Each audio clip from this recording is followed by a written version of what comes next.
배신자와 가족 구원 새벽 기도에 오신 여러분 주님의 이름으로 환영하고 축복합니다. 우리가 영혼 구원을 위해서 함께 모여드리는 이 간절한 기도에 하나님이 반드시 응답해 주실 줄로 믿습니다.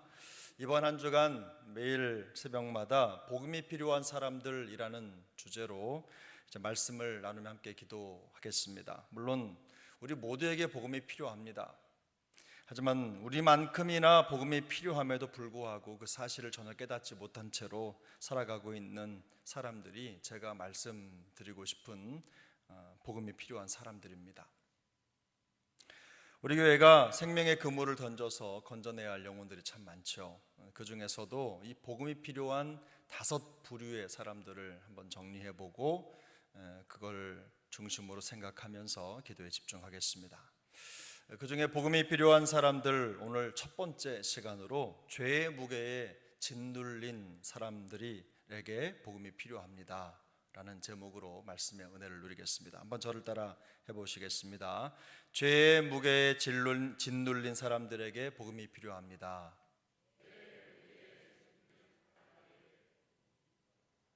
새벽에 긴 문장인데도 잘 따라 하셨습니다. 한 번 더 하겠습니다. 죄의 무게에 짓눌린 사람들에게 복음이 필요합니다. 네, 구약성경 창세기 4장에 보면 인류 최초의 살인자 가인 이야기가 등장합니다. 가인은 질투와 분노에 사로잡혀서 아무런 잘못도 없는 죄도 없는 동생 아벨을 쳐 죽였습니다. 이 사건을 계기로 하나님은 가인을 에덴 동산에서 쫓아내시고 에덴 동산에 쫓아낸 게 아니라 그를 쫓아내서 에덴 동산 동편 쪽에 있는 놋 땅에 가서 살도록 하셨습니다. 하지만 하나님은 자신의 죄벌로 인해서 두려워하는 가인을 위해서 표를 만들어 주시고 그를 만나는 모든 사람들에게 죽임을 면하게 해 주셨습니다. 가인의 죄에 대한 책임을 엄중하게 물으셨지만 여전히 가인에 대한 용서의 길을 열어놓으신 것입니다. 이것은 아주 먼 미래에 예수 그리스도를 통해 나타날 죄인을 향한 하나님의 용서에 대한 징조 같은 것입니다. 죄는 싫어하시지만 죄인을 사랑하시는 하나님의 심정을 보여주는 예표인 것이죠. 오늘 우리가 함께 읽은 로마서 5장 5절부터 8절의 말씀은 십자가의 은혜로 말미암아 구원을 받았고 또 믿음으로 말미암아 의롭게 된 사람들에게 임한 하나님의 사랑의 모양, 하나님의 사랑의 실체를 그대로 보여주고 있습니다. 정확하게는 하나님의 사랑을 받기 위해 어떻게 해야 하는가에 대한 내용이 아닙니다. 구원을 받았고 믿음으로 말미암아 의롭게 되었기 때문에 누리게 되는 영광스러운 사랑의 실체를 보여주는 것입니다. 사도 바울이 말하는 믿음으로 의롭게 된 사람에게 임한 하나님의 사랑은 첫 번째로는 성령으로 말미암아 우리 마음에 부어진 사랑입니다. 오늘 본문 5절이죠. 우리 5절을 한번 같이 읽겠습니다. 소망이 우리를 부끄럽게 하지 아니함은 우리에게 주신 성령으로 말미암아 하나님의 사랑이 우리 마음에 부은 바 됨이니. 바울은 소망이 우리를 부끄럽게 하지 않는다라고 말합니다. 이 소망이라고 하는 것은 미래에 대한 이야기죠. 미래에 일어날 일을 말하는 것입니다. 앞으로 일어날 일에 대해서 부끄러워하거나 실망하지 않을 것이라는 뜻입니다. 그 이유가 무엇입니까? 성령으로 말미암아 우리 하나님의 사랑이 우리 마음에 부어졌기 때문이라는 것입니다. 부은 바 됨이니라는 말은 한 방울씩 떨어지는 물방울 같은 사랑을 말하는 것이 아닙니다. 마치 홍수처럼 강물처럼 쏟아 부어지는 사랑을 의미하는 것입니다. 우리에게 부어진 하나님의 절대적인 사랑이 그와 같다는 말입니다. 이렇게 부어진 사랑은 사랑을 받는 사람들의 행위나 가치에 따라서 주어지는 것이 아닙니다. 우리의 노력이나 능력이 사랑을 받을 만큼 인정을 받아서 부어지는 사랑이 아닙니다. 그런 인정받은 능력 때문에 사랑을 받게 되었다는 뜻이 아닙니다. 하나님의 절대적이고 주권적인 방식으로 부어지는 무조건적인 사랑입니다. 거부할 수 없는 홍수처럼, 강물처럼 임하는 압도적인 사랑의 선물인 것입니다. 두 번째, 이 사랑은 우리가 아직 죄인 되었을 때에 하나님께서 그리스도를 통해 확증해 주신 사랑입니다. 본문 8절입니다. 우리 8절을 한번 더 읽겠습니다. 우리가 아직 죄인 되었을 때에 그리스도께서 우리를 위하여 죽으심으로 하나님께서 우리에 대한 자기의 사랑을 확증하셨느니라. 아멘. 이 확증이라는 말은 분명하고도 명확한 증거를 제시하는 행위를 가리키는 말입니다. 바울은 성령으로 말미암아 하나님의 사랑이 우리의 마음에 부음바 되었다 이렇게 말했습니다. 마음에 부음바 되었다는 것은 한편으로는 느낌이나 감정일 수도 있습니다. 느낌이나 감정은 눈으로 확인할 수 없다는 약점이 있죠.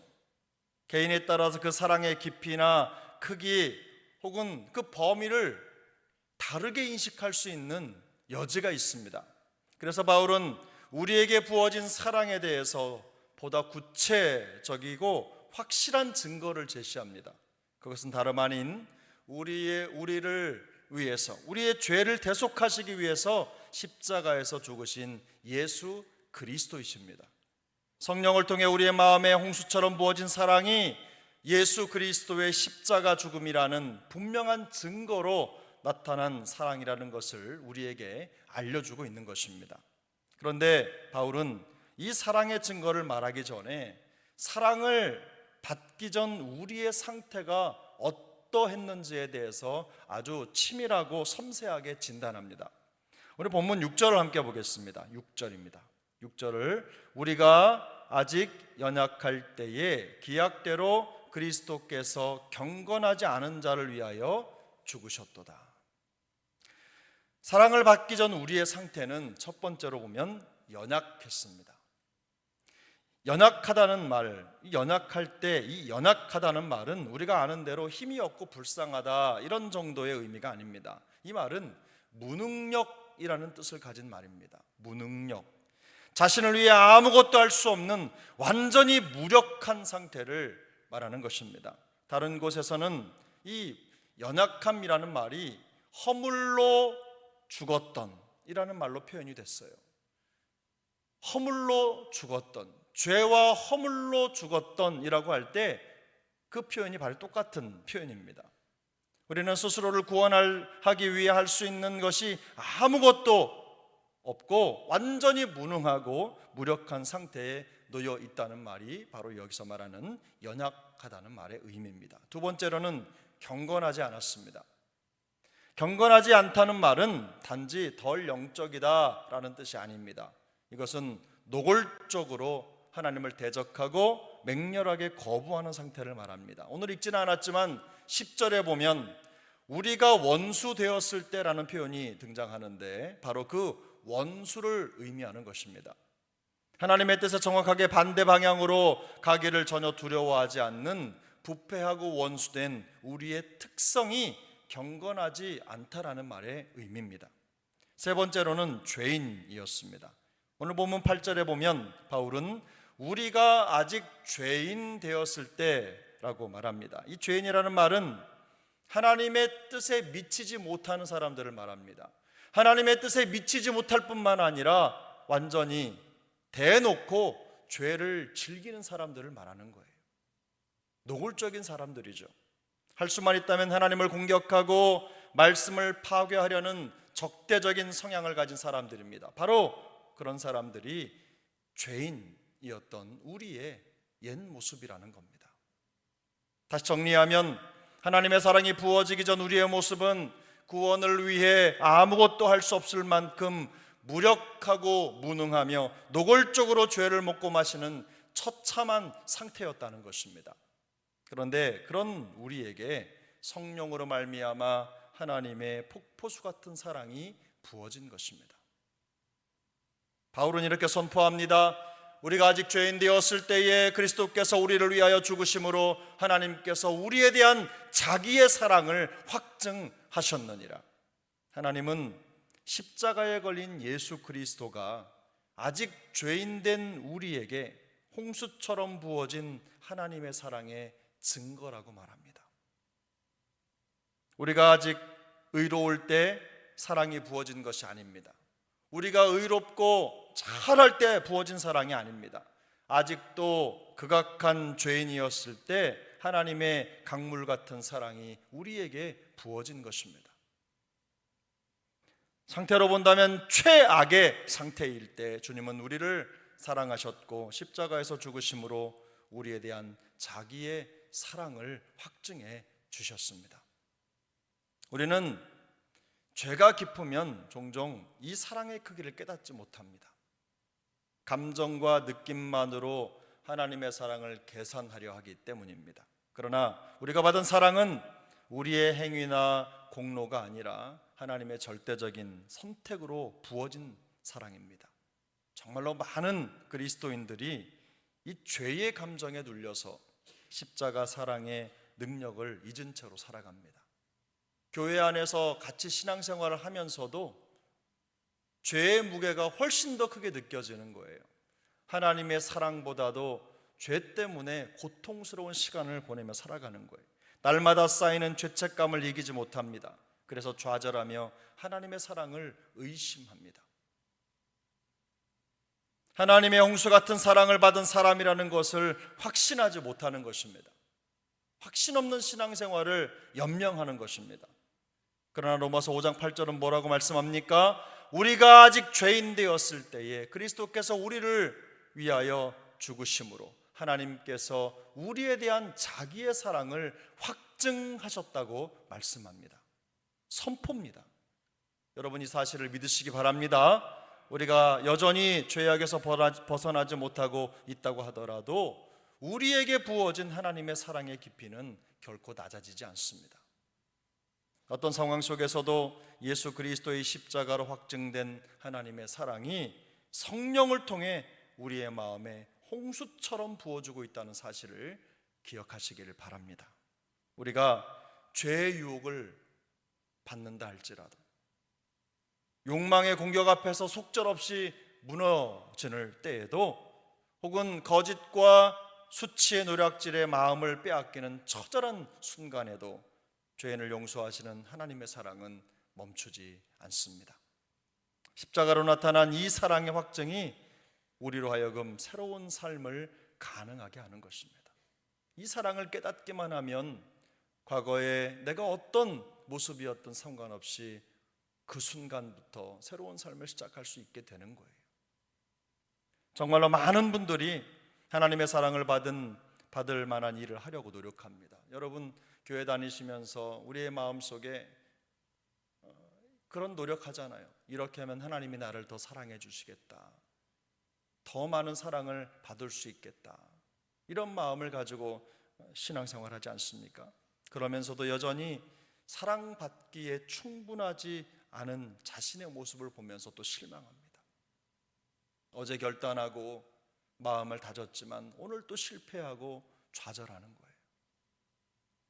변화되고 싶지만 변화되지 않는 자신의 모습에 넘어지고 맙니다. 스스로를 사랑받을 수 없는 죄인이라고 낙인 찍습니다. 그리고는 또다시 하나님의 사랑을 의심하는 겁니다. 의심하지 않는다 손치더라도 하나님의 그 놀라운 사랑이 나의 모든 연약함을 덮을 수 있다는 것을 믿지 않는 거예요. 확신하지 못하는 거예요. 그러나 사랑을 받을 만한 조건을 갖추기 위해서 노력하면 노력할수록 어쩌면 우리는 더 실망할 것입니다. 더 좌절할 것입니다. 그렇게 하면 할수록 우리의 좌절과 실망은 더 쌓아져 갈 거예요. 애시당초 우리는 하나님의 사랑을 받을 수 없는 연약하고 경건하지 않으며 하나님과 원수된 죄인이기 때문입니다. 하나님은 그런 우리의 상태를 이미 다 알고 계셨기 때문에 우리가 아직 죄인 되었을 때 먼저 우리를 사랑하신 것입니다. 요한 사도의 고백이죠. 우리가 그를 사랑한 것이 아니라 그가 먼저 우리를 사랑한 것이다. 그러므로 우리가 해야 할 일은 하나님께서 예수 그리스도의 십자가로 확증해 주신 그 주님의 사랑을 확신하기만 하면 되는 것입니다. 신앙생활은 하나님의 사랑을 받을 만한 조건을 갖추기 위해서 피나는 노력을 하는 고된 생활이 아닙니다. 여러분, 신앙생활 하시면서 혹시 고되고 힘드십니까? 그저 죄 짓지 않으려고 그냥 아웅다웅 몸부림치면서 하나님의 사랑을 조금이라도 더 받아보려고, 세상 말로 하면 하나님 눈밖에 나지 않으려고 노력하십니까? 그걸 신앙생활이라고 생각하십니까? 이미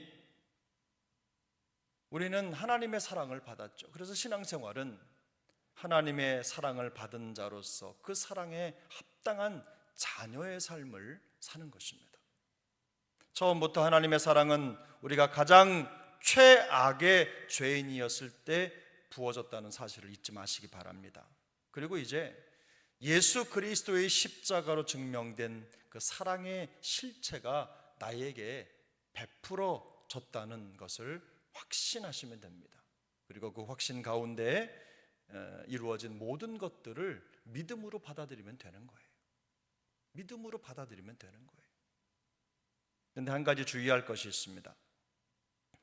요한 1서 1장 8절 9절 10절 말씀인데요, 우리 한번 천천히 함께 읽어보겠습니다. 만일 우리가 죄가 없다고 말하면 스스로 속이고 또 진리가 우리 속에 있지 아니할 것이요, 만일 우리가 우리 죄를 자백하면 그는 미쁘시고 의로우사 우리 죄를 사하시며 우리를 모든 불의에서 깨끗하게 하실 것이요, 만일 우리가 범죄하지 아니하였다 하면 하나님을 거짓말하는 이로 만드는 것이니 또한 그의 말씀이 우리 속에 있지 아니하니라.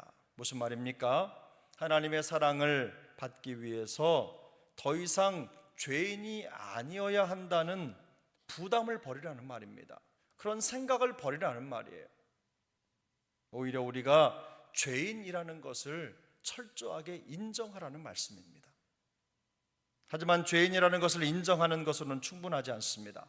그 다음에 바로 다음 장에 요한일서 2장 1절에서 요한 사도는 이렇게 말합니다. 나의 사랑하는 자녀들아, 내가 이것을 너희에게 쓰면 너희로 죄를 범하지 않게 하려 함이라. 만일 누가 죄를 범하여도 아버지 앞에서 우리에게 대언자가 있으니 곧 의로우신 예수 그리스도시라.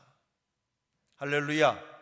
예수 그리스도께서 우리의 대언자가 되어주시고 우리의 영원한 구세주가 되어주신다는 사실을 확신하면서 날마다 구원의 기쁨과 감격 속에 살아가야 한다는 것입니다. 우리에게는 이 놀라운 사랑과 은혜 속에 살아갈 수 있는 그런 부르심과 특권이 주어졌습니다. 그래서 성도의 삶은 그저 특권의 삶이고 그저 하나님이 부르신 소명의 삶인 줄로 믿습니다. 또한 이 은혜와 사랑을 깨닫지 못한 채 죄책과 죄의 무게에 짓눌려 살아가는 사람들에게 이 십자가 복음을 전해야 할 책임이 주어진 것입니다. 바로 우리에게 주어진 사명인 거죠. 오늘 이 새벽에 나와 함께 기도하는 우리 모두에게 이 사명이 있다는 사실을 꼭 기억하시길 바랍니다.